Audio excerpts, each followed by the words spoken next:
Well, firstly, the aim is to better meet the needs of the future economy and the businesses that will drive it.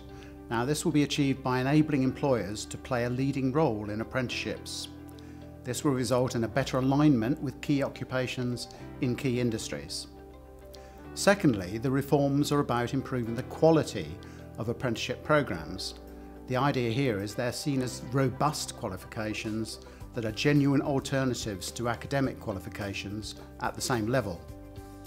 This is definitely not about throwing the baby out with the bathwater though.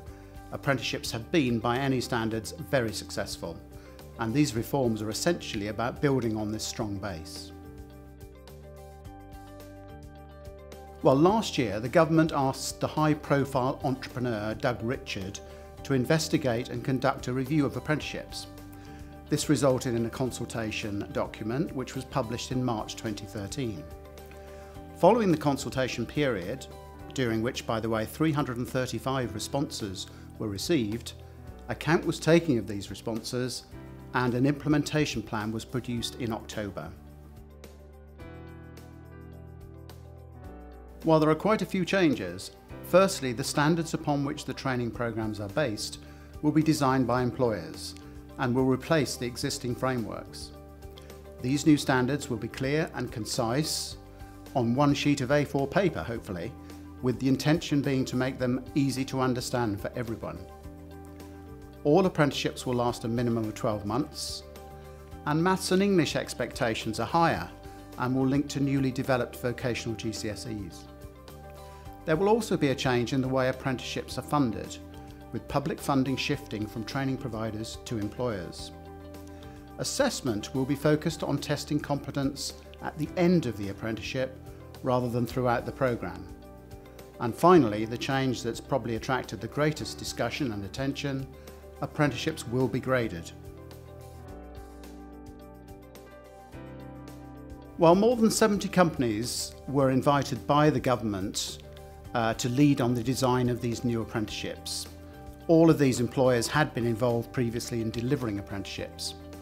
Now, these groups of employers, along with other training professionals, are known as trailblazers.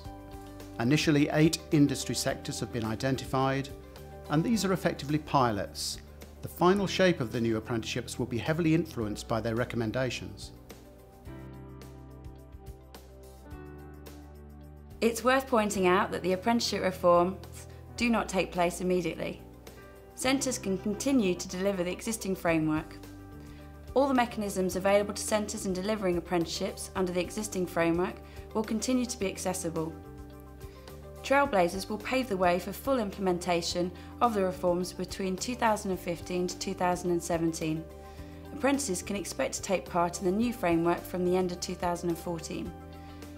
You will continue to have dedicated account managers. We will continue to provide a variety of delivery tools, including several digital options, and as always, you will continue to have an extensive apprenticeship framework choice.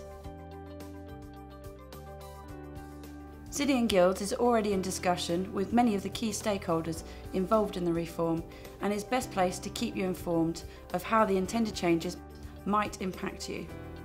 We'll be providing ongoing support through a number of different platforms, including email newsletters, events, webinars, website content, and your dedicated account managers.